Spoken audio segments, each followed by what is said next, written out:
Okay, hello everyone. Thank you for attending this webinar today. I am Gülşen Taşkın from Istanbul Technical University in Turkey, and I'm also the chair of IEEE GRSS Turkey chapter. This is going to be our first webinar activity. I would like to thank IEEE GRSS for hosting this webinar. Today we're going to have Dr. Zhang, who is an assistant professor in biological systems engineering and electrical and computer engineering at the University of Wisconsin-Madison, USA. She's going to give us a presentation of about 45 minutes with the title of Alfalfa Yield Prediction using UAV-based Hyperspectral Imagery and Ensemble Learning. I would like to thank our speaker, Dr. Zhou, on behalf of the Turkey chapter for accepting our invitation. Before we getting into that, I would like to remind you that you can ask your questions using the Q&A part. We will get back to these questions after the presentation. With that, I believe everyone is online and we're ready to go. So I will hand it over to Dr. Zhou to kick off the webinar. Zhou, ready? Let me stop my share. Okay. You can stop your sharing, then I can. Okay.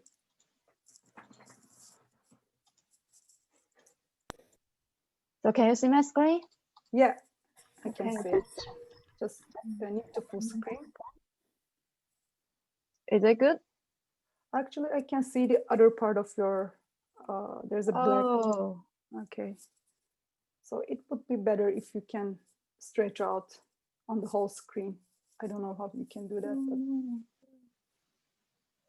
It's display settings. Is that good? Yeah, that's great. Okay, great. Okay, good. Okay, hello everyone. Thank you for attending this webinar. And I'm Zhou. I'm an assistant professor in biological system engineering at UW-Madison. And my research mainly focuses on using the remote sensing and machine learning techniques for the digital agriculture applications. If you are interested more details about my research, please visit this website. And thank you for the invitation. I really feel happy to have this chance to present my work to you today. So today I will be mainly talking about the work we have been recently working on about using the hyperspectral imagery and ensemble learning for alfalfa yield prediction. So before getting started, I would like to introduce more about my research work background. So one of my research mainly focuses on using this multi-source remote sensing data. The data can come from different sensors and of course can come from different platforms. So we see here, we have this satellite imagery, airborne imagery, and they tend to cover like large scale area. So you can do a large scale monitoring. And also regarding the finer scale, say if you're interested in working on a farm, field level, pretty small scale, but we need to more high resolution data, precise data, then we can use this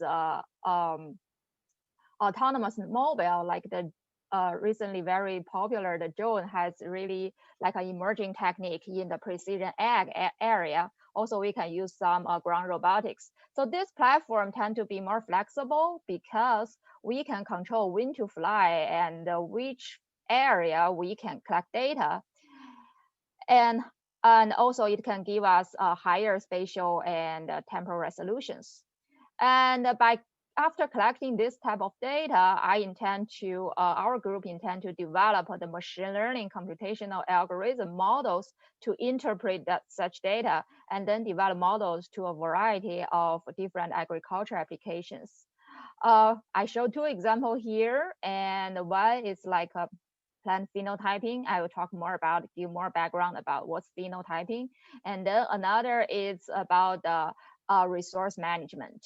Say we can monitor how the plant grows on the farm, then we can apply like nitrogen, water, all these farm resources inputs at the right time and also at the right place. Then we can protect our environment by using less nitrogen and save the farm cost, and then help promote the agricultural sustainability. Okay. So one of my research part focus a lot on this plant phenotyping, and remote sensing and machine learning can play a critical role in this type of work. So what's plant phenotyping? Now, plant phenotyping is, we know in crop breeding, people in the crop breeding area, genetic area, they tend to breed a new crop variety, and such new crops either can be like disease resistant, more adaptive to the climate change, or can generate more yield. So we can, at the end, we just can increase the crop production and productivity. However, in the crop breeding area, people tend to modify the genetics about a particular variety, then they can change it. The genotyping part, which is related to DNA sequencing, that is well developed right now. So the genotype data can be easily and quickly accessed. However, at the meantime, we want to connect such genotype, and we want to plant this genotype, the new variety plants into the field and see how it really looks like. We call this phenotypes. Collecting the phenotype data is still a bottleneck in this crop breeding area. We can easily get the genotype data, but very difficult to acquire such phenotype data. Typically, what people do, traditional phenotyping is, for example, like the plant height, leaf chlorophyll content, or biomass yield, all these things.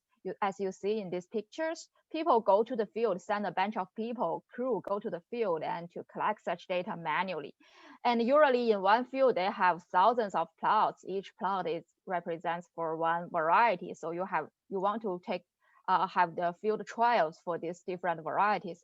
Then it means you have to take these measurements for all these plots. It will take very, very long time and spends a lot of, and it's expensive, laborious, and very inconvenient. And then it really limits the advancement of the crop breeding. To resolve this issue, lately the high throughput plant phenotyping has become very popular. It can use these imaging techniques. We can mount different types of sensors on different platforms, like we can put the sensors on the ground wheel robotic and the UAV platform. And regarding the sensor, we can also use different types of sensors. Then we can collect data from different aspects. For example, like the digital camera, it can give us the RGB imagery and with very high resolution, spatial resolution. And we can also use the hyperspectral camera, and because it can give us the detailed spectral information that really relates to the plant growth. And also thermal camera can give us the temperature about the plants. Let's say if the plant is under stress, let's say water stress, for example, and then the temperature tends to become higher. By measuring the such temperature, you can really detect the growing status of the plant. And the LiDAR data is mainly used for extracting the plant 3D structure. So we want to see the plant height and basically the geometric structure, like the plants. Then we can use this LiDAR point clouds. Then by collecting such data, the next thing we would like to do is to process this multi-source big remote sensing data, and then extract informative features from such multi-source remote sensing data. For example, we can develop a model to estimate leaf area index, chlorophyll content, biomass, yield, height, nitrogen, water content, etc. All these are like phenotypic data. We call them like plant phenotype data. Without, as you see in the previous slide, without this advanced technology, we have to manually measure all this. That's really laborious. Then after we getting this phenotype data, we can combine this phenotype data with the genetic data and then do some genetic analysis to help assist with the variety selection, crop breeding. And this is a typical workflow about the high throughput phenotyping and genotyping.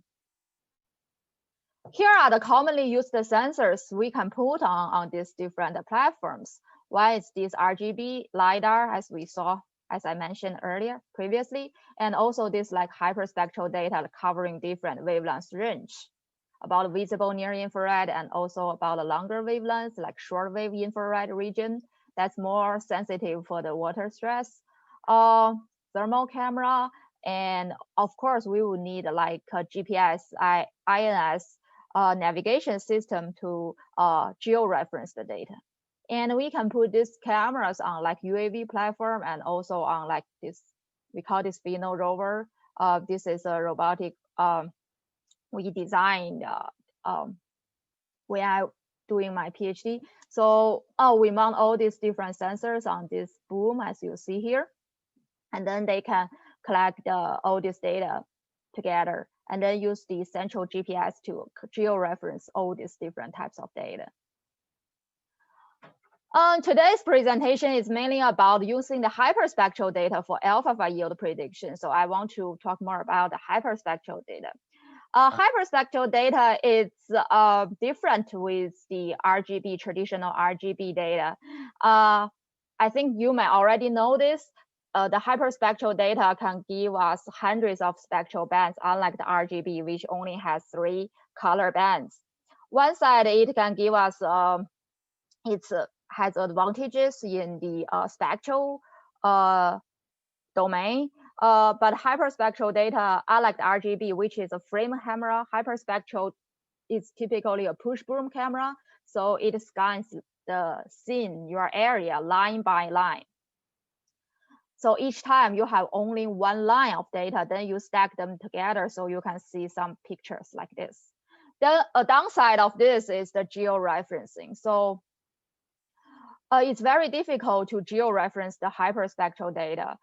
Like for RGB, you can probably deploy some ground control points on the field and then use those ground control points, measure the GPS survey those points using the GPS and then correct the geometric arrows to correct your UAV imagery. However, we cannot really do that because each time it only scans one line of image instead of a frame.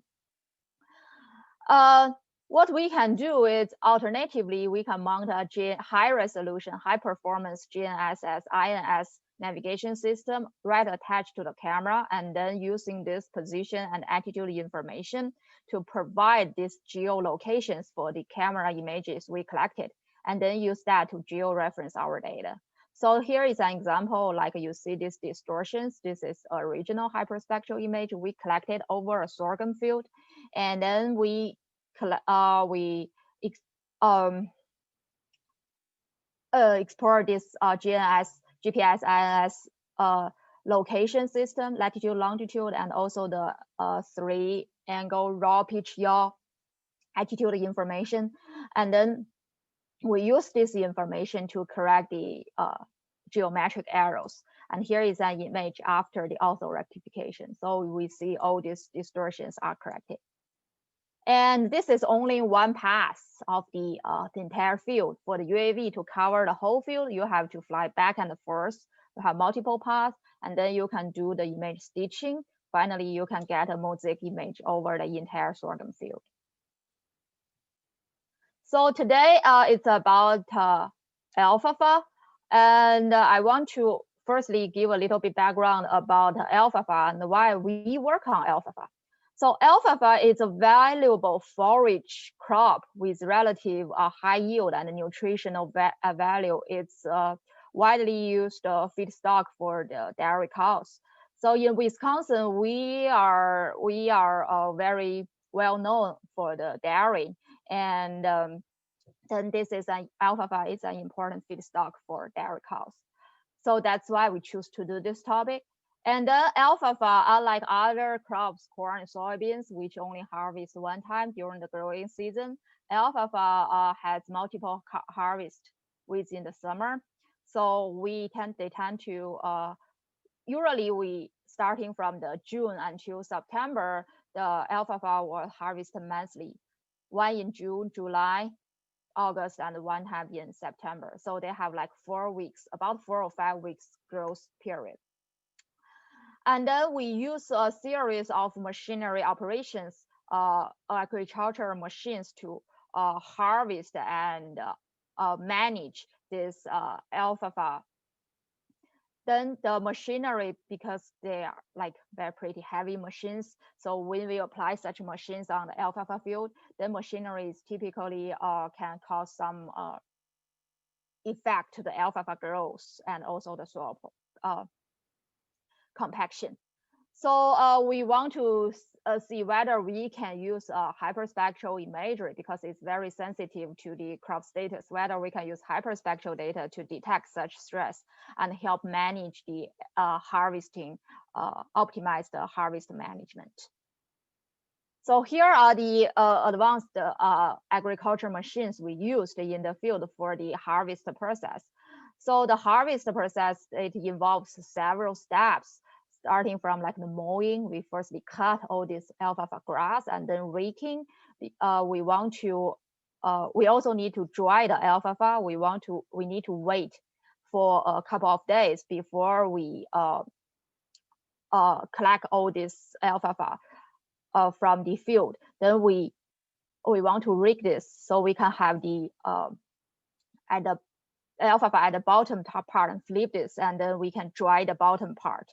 And then this is called a raking process. And also at the end, we need to baling to have such bales. Then we can transport these bales and use them as the feedstock.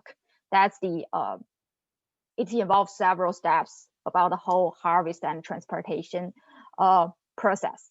So all this wheel traffic from these machines has a significant impact on the soil health and the crop production potential.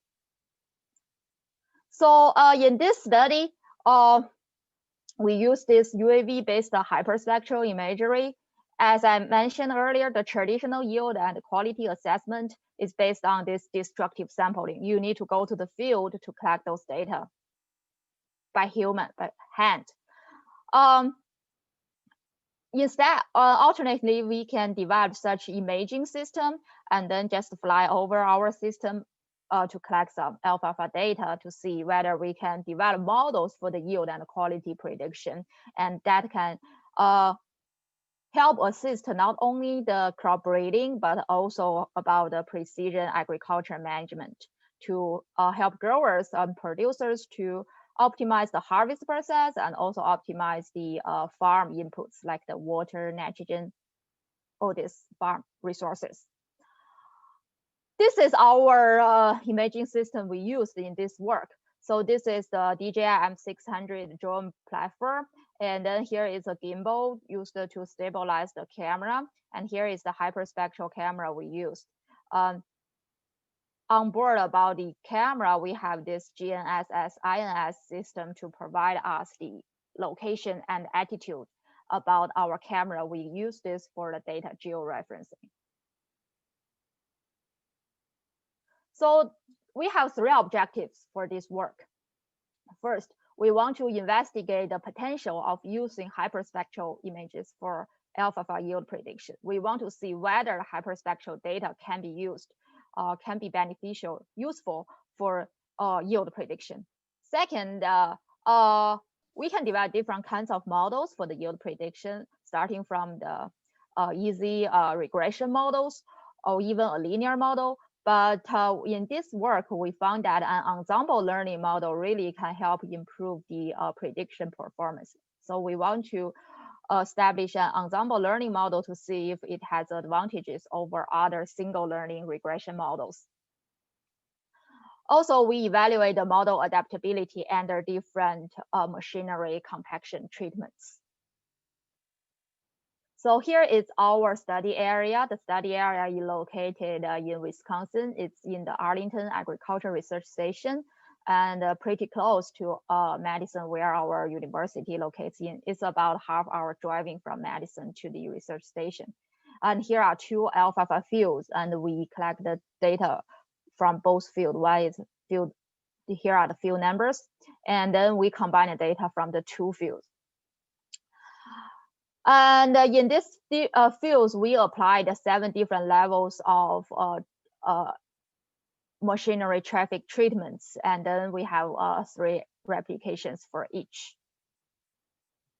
Here are the machinery traffic treatments we applied to the previously the Alfalfa plots. We collect this data in last year, 2019. So here are the 7 treatments. For treatment 7, it's a control group. It's just a 0 pass, which means we don't apply any machinery traffic there. So suppose it has the least effects, negative effects, because we don't apply any traffic treatment. And then for others, we can have like 1 pass treatment, 3 pass treatment. We use this, apply 3, we apply the machinery 3 passes over the alfalfa field, 1 pass over the alfalfa field. As you can imagine, the more passes we apply, the more severity it would cause to the alfalfa field, right? It would affect more about the alfalfa growth. Here are the different treatments. And here is about here is about details about the UAV platform and the hyperspectral camera. We use this UAV M600 model. Right now it's a widely used, it's pretty stable, and it's a widely used UAV platform, and different sensors have been mounted on this UAV platform. This is our hyperspectral camera. It's from Hadwell, and the headquarters is in Boston, US. And in total, we have 273 spectral bands, and the spectral wavelength ranges from 400 nanometer to 1000 nanometer. And as I said, it's a line camera, so each line, it has 60 and 640 pixels. So the spatial domain, it's like, in this one line, we have 640 pixels. And we conducted 2 flights last year. One is in July 25th, one is in August 19th. So we, in total, alfalfa was harvested multiple times in the growing season. In total, we had 4 harvests last year, but we collected 2 flights. It's like 2 weeks before the monthly harvest. Say we collect the data in this time, then the actual harvest happening in early August.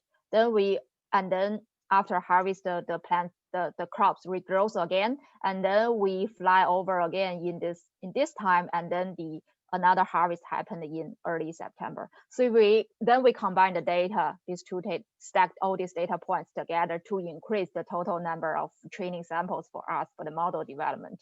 But we precisely control that all the image we collect is about 2 weeks before the harvest. It means, so we can actually, because we collect this data 2 weeks before the harvest, then it means we can really forecast the yield before the harvest. Right now, we can only know the yield if we either go to the field to collect the data, or we can use a combined harvester to do the harvesting, and they have the yield monitor on the machinery. They can collect the yield data during the harvest. But all those data cannot be used for the decision making, because you only get the data during the harvest time, at the harvest time. But for the UAV, you can actually collect the data before the harvest time and then do the forecasting. This can be very, very helpful, because the growers would be able to know the yield before they harvest the yield. Then they can make the correct harvesting management decisions. And then we fly the UAV like 40 meters above the ground, and the flying speed is 5 meters per second. The GSD is about the ground spatial resolution. It's about 2.5 centimeters, pretty high spatial resolution. Here it's the Flypass. For applying the UAV to conduct the UAV mission, you have to set up your flight path, and we use this DGS software to set the flight path. We have 1, 2, 3, 4, 5, 6, 7 flight passes to cover our study area. And in setting up this mission, you can control about the flying speed, flying height, and main point. couple of things you need to consider when you set up this Flypass. First of all, the main limitation right now for the UAV application is about the battery life. So for the battery, we can only collect about 20 to 25 minutes of data. You really need to control that within that range, otherwise the plane will just crash. So then if you cover, think about if you cover a large area, you have to fly faster so you can cover the entire area. Otherwise, you wouldn't have enough battery, or you have to change the battery during the flight mission. Usually, we don't want to do that. So it's really a trade-off of the speed and height. Also, if you fly higher, you can cover larger area within each pixel, so you don't have to fly so many passes. However, then you would get a much lower resolution. So lots of different factors need to be taken into account when you set up this Flypass. And then we use another software. Comes from the vendor, camera vendor. So we are interested in this area, then we can upload this polygon into the software so that we only collect data when the plane, aircraft, and the UAV enter this polygon. We don't need to collect data during for example, during the takeoff and the landing time. Typically, those data are just useless. And here, how we set up our system. This is our Zhou, and this is our camera. The camera is connected with a laptop using this internet. Then we can upload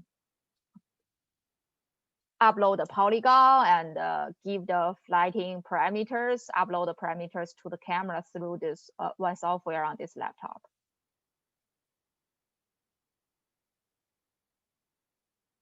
And hyperspectral data, we know that we need to do not the geometric correction, but also the radiometric calibration. That's the two typical processing operations before you do really the scientific analysis.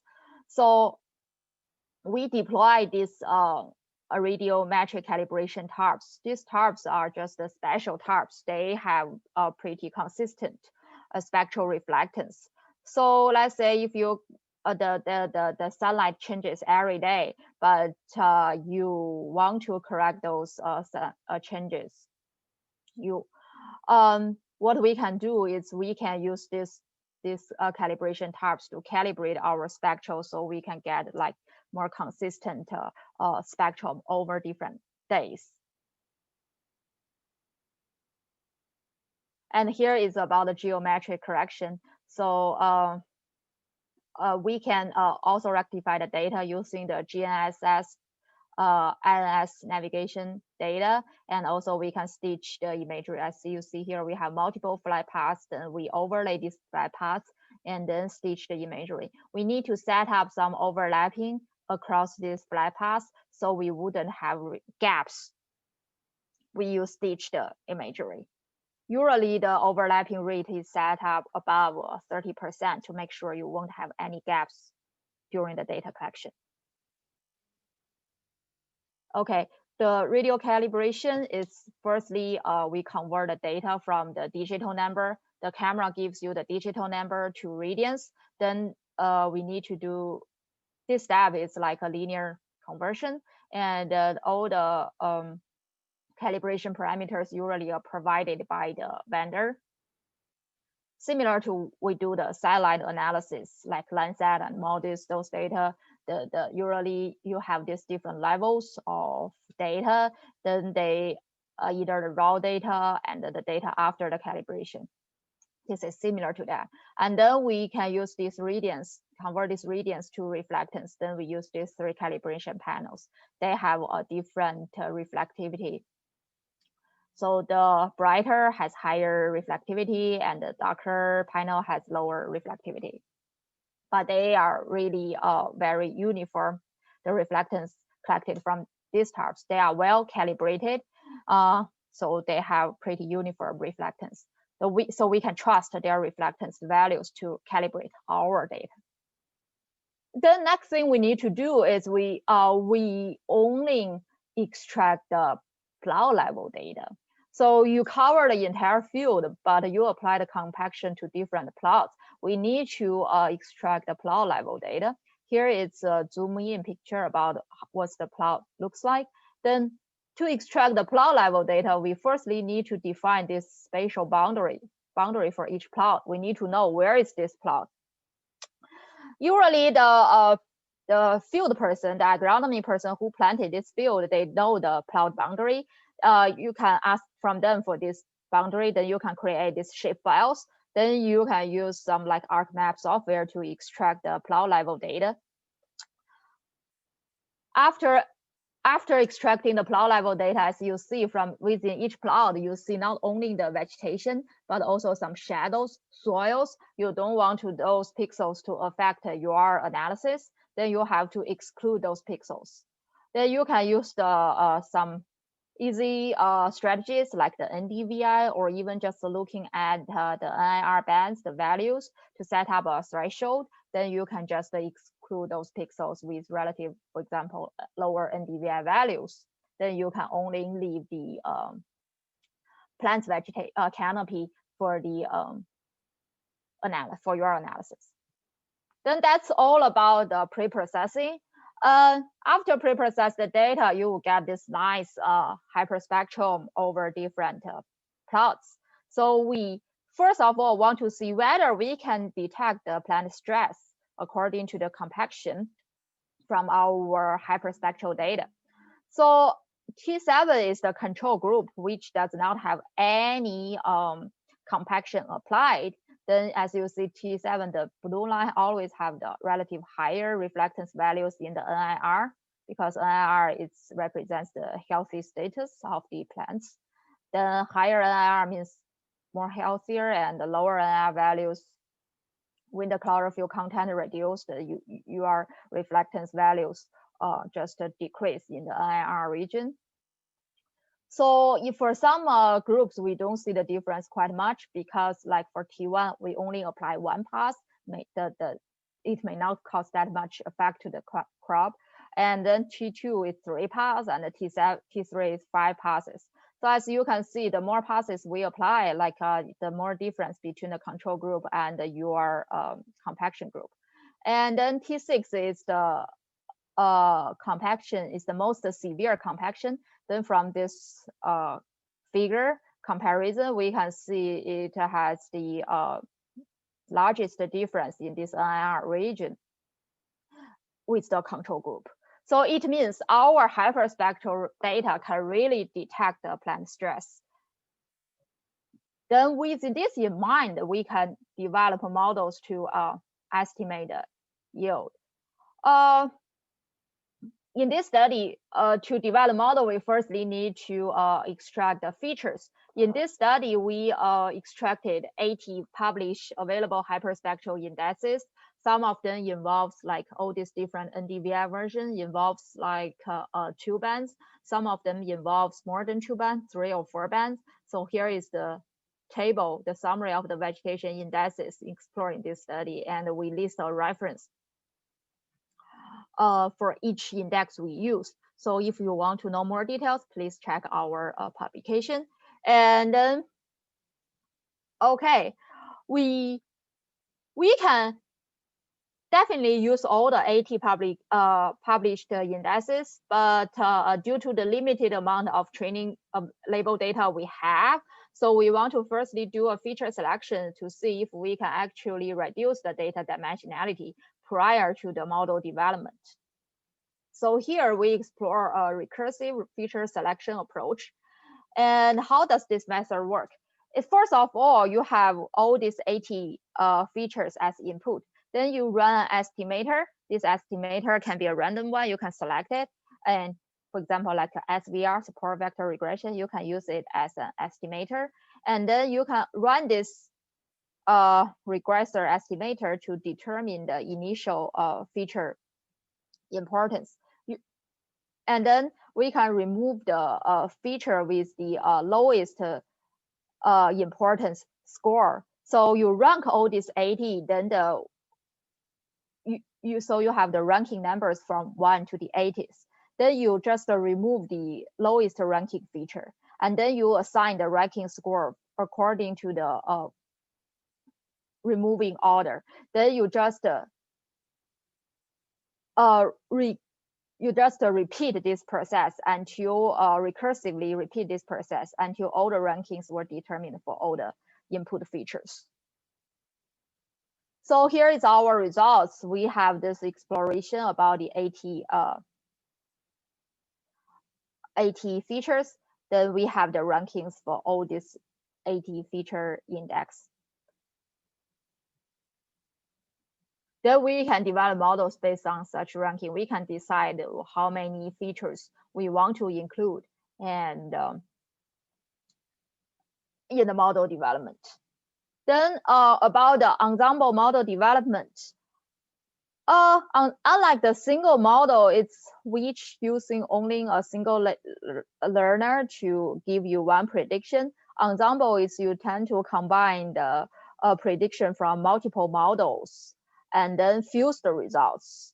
And then typically ensemble model have been demonstrated to have a better generalization ability for the machine learning. So we train and apply machine learning models independently, and then we can combine each single learner independently. Then we can combine the multiple prediction results. You can either just average the results, or you can assign a particular weight for each prediction.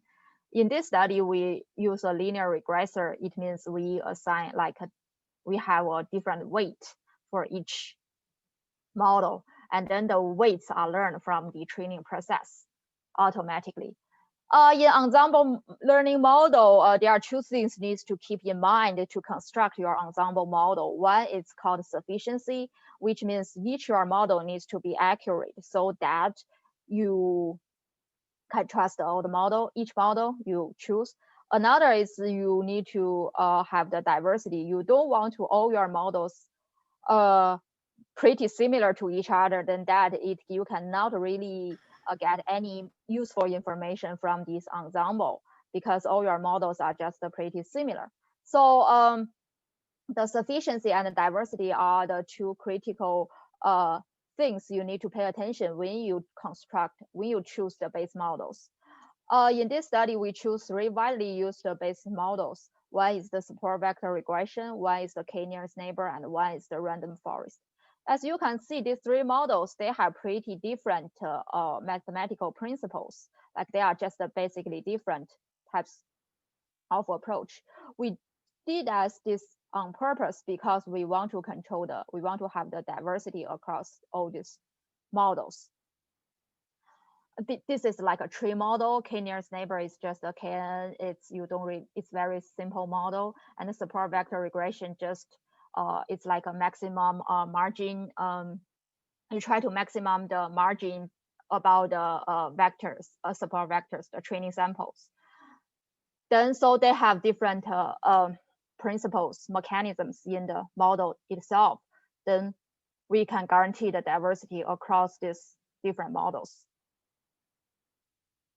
So here is the model evaluation workflow. We have the data as income, then we separate data, use this cross-validation for 5-fold cross-validation, which means we use 4-fold in each round. We use 4-fold as training and 1-fold as testing, but we guarantee that the testing is never overlapping with the training. So the testing is independent of training. And then we run the whole process 50 times, because in each time you can really assign a random seed. If you have a random seed, then your results would be different, because you can randomly select which is training, which is testing.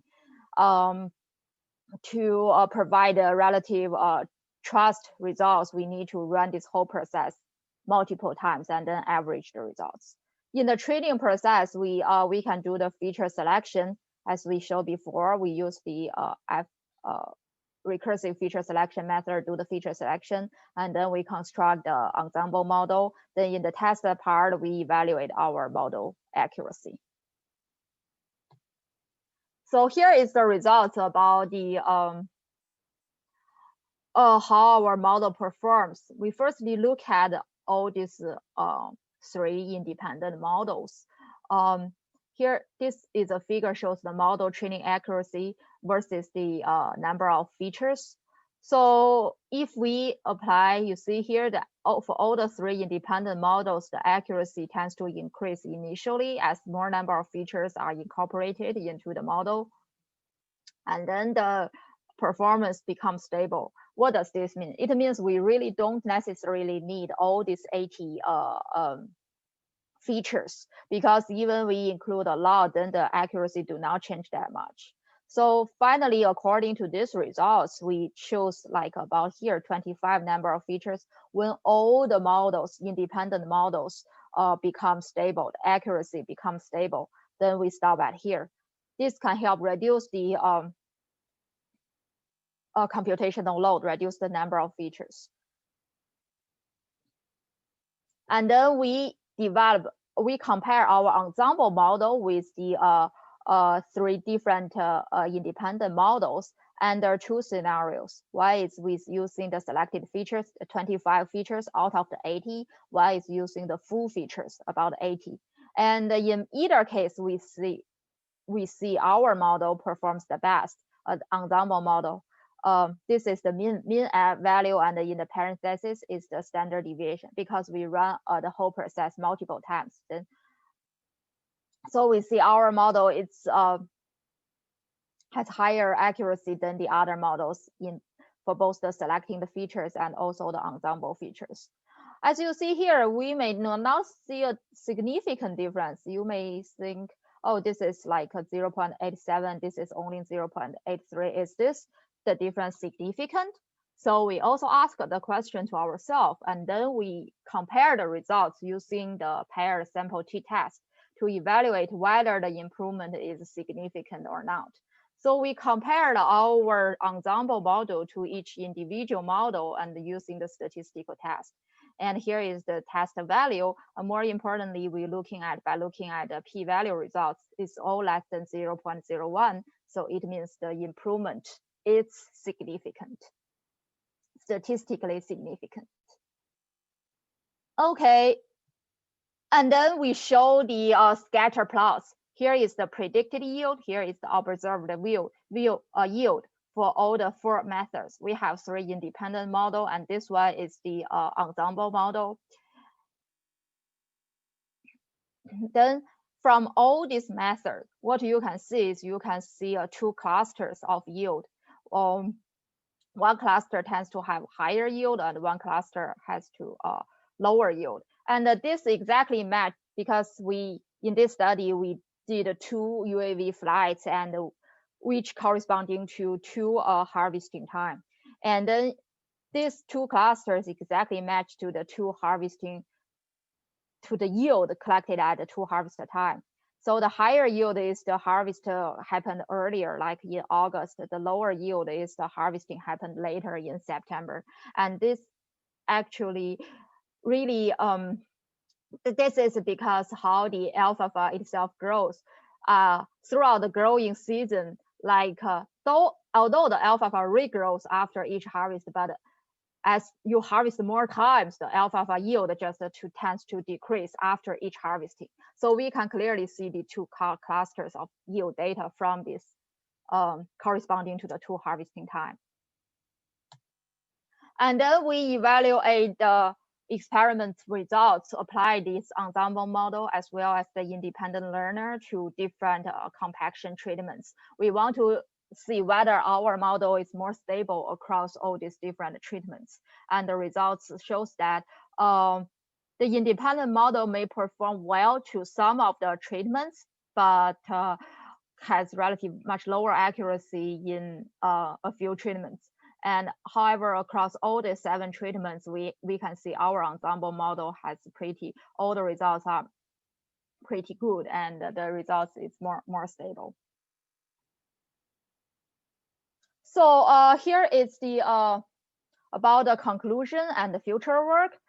So first of all, we want to conclude that the selection of VIs is important, And from the selection, we found that some multi-band indices tend to rank more importantly. And this may due to the reason that if you have multi-band in the index, it actually involves more spectral information.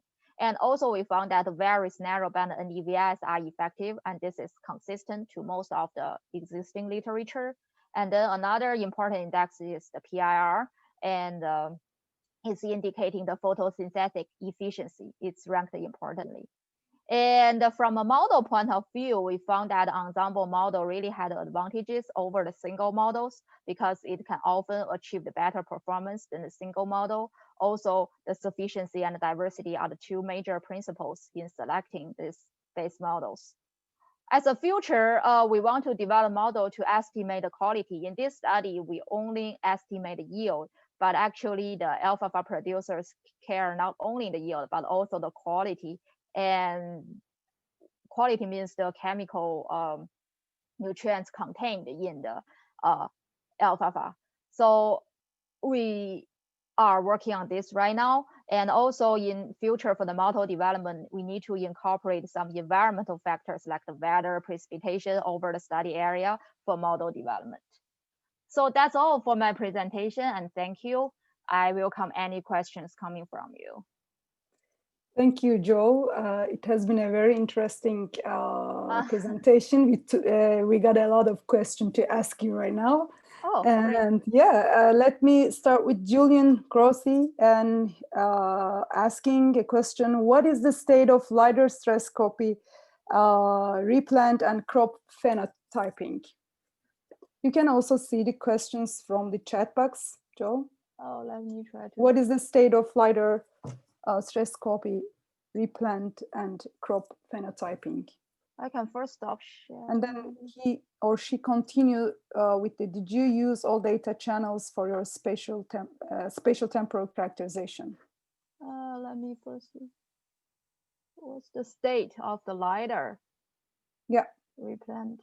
Oh, LiDAR. Okay, yeah, LiDAR is mainly used for extracting the heights, the geometric structures in crop phenotyping. It's really widely used right now. Also, the LiDAR sensor price is going lower and lower. So as you see the picture I show in the slides, it's a Velodyne LiDAR. It's only like right now costs about $4,000. So it's much, I would say it's actually much more easily to use than the hyperspectral, because the hyperspectral camera is still very expensive. It's more like the research side. But for LiDAR, it's, yeah, because of the low cost, any people can afford it. Okay, so Adijan Karaca is asking, what about the performances under non-ideal weather conditions? I guess that the magnitudes of the measured spectral signatures can change while scanning the area on a cloudy day. Right, usually we tend to avoid those days for the data collection. So if today is cloudy and we may have to collect our data, yes, another day. But the thing is, if it's cloudy, it's uniform clouds, we can correct it using the spectral panels as you see deployed on the ground. But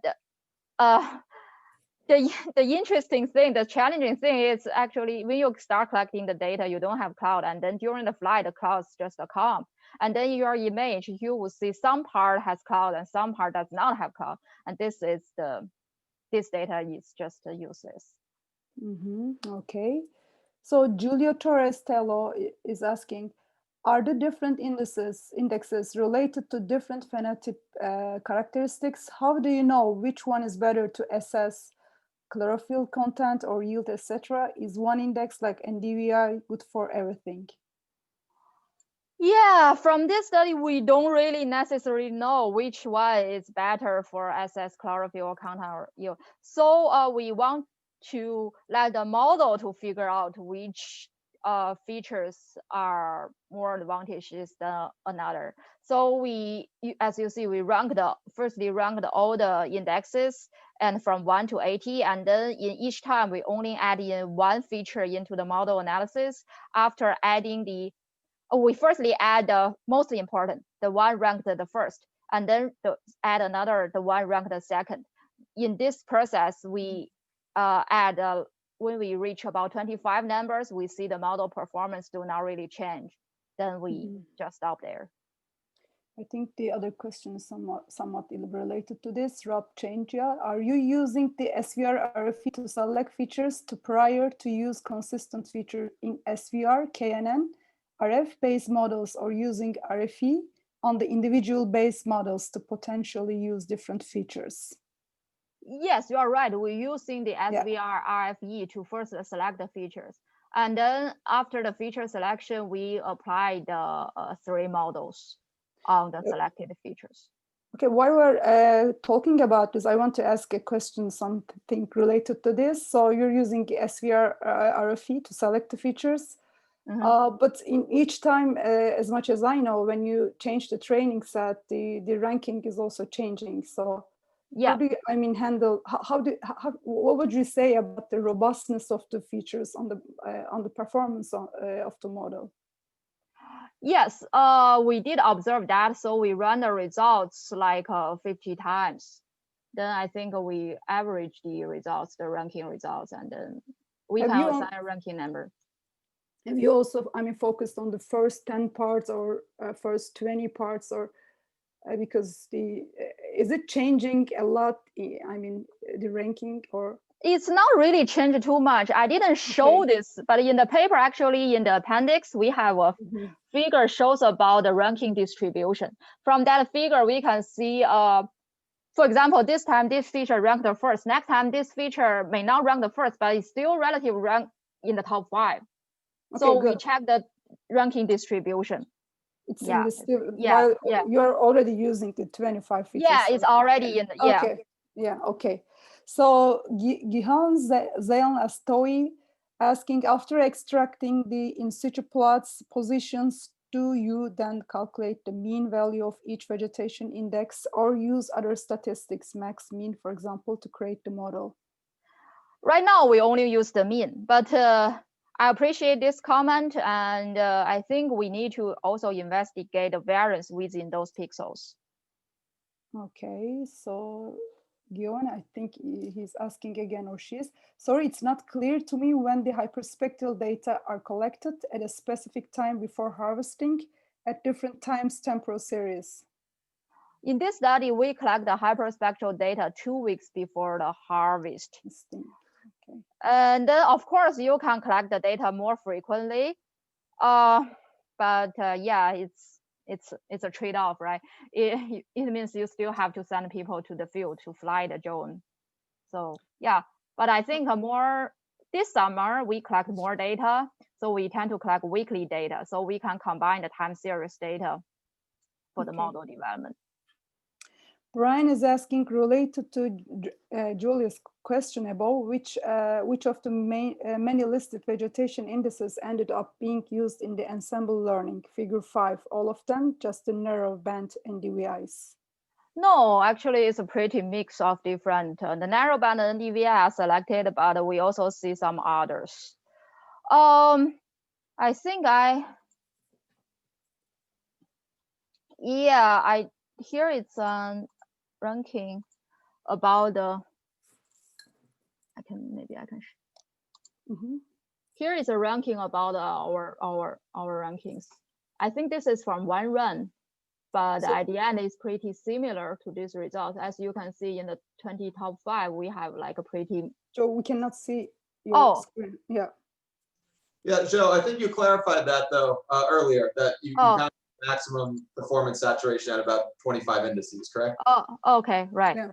Yep, okay. Okay, so thank you, appreciate it. She did.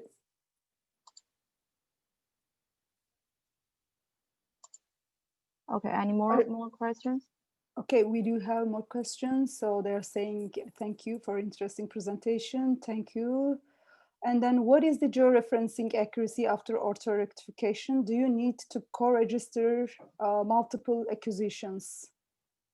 That's the question. Georeferencing accuracy, it's not very ideal right now. It's within ½ meter, I think. And then, yeah, if we have multiple acquisitions, we don't necessarily need to co-register them because the shapefile it's there. We just extract data using the shapefile for different dates. But in the future, we would like to do a better job in terms of the georeferencing accuracy to so that we can automatically using one shape files to extract data for all the dates. But that requires some higher resolution GPS IMU, and it involves higher cost. Adrian is asking, did you try XGBoost or Light GBM? XBoost? Yeah, we tried XBoost. It doesn't perform better than a random forest. What's the other question? Light GBM. So the same question, XGBoost or Light GBM. Yeah, is it boosting algorithm? Yeah, I think it's like a boosting algorithm. Yeah, it doesn't really better than the bagging algorithm, random forest. Okay, so any question left? Did you try to compare NDVI values from drone with Sentinel-2? This is from Adrian Cole. We cannot really use Sentinel-2. Sentinel-2 gives you only like 20 or 20 meters. That's 2 cores. Our plot is within 3 meters. Okay, so you already talked about this, but still asking, they are saying that you delivered excellent presentation. Congratulations. My question is, what are the major difficulties faced during hyperspectral image acquisitions? That's the question from Paresh. The major difficulty, I think, is still the georeferencing part. The hyperspectral is push broom. It's very difficult to be georeferenced, right? Okay. Could you explain the features? You mean plant characteristics or indices? Hussein Jomart Kurt. It's indices. It's indices. Vegetation yeah. is, yeah. How are the 3 models weighted in the ensemble? Yes, KNN, RFN.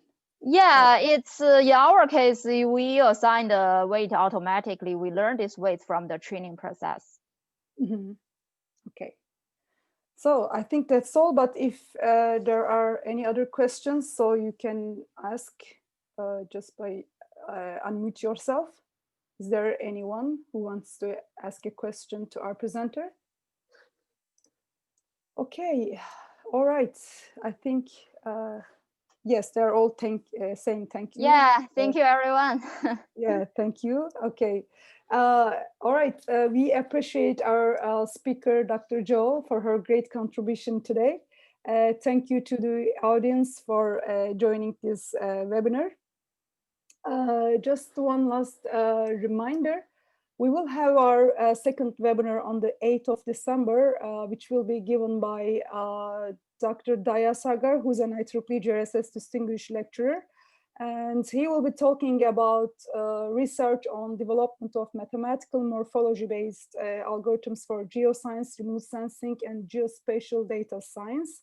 You'll be notified by IEEE GRSS and also by our social media accounts before the webinar starts. So I hope we would get together soon on this webinar activity. So thank you very much again. So I think today we are going to close this webinar. Thank you again for everything. Thank you, Joe. Okay, thank you. See you. Thank you. See you. See you next time. Bye. Bye. Bye. Thank you.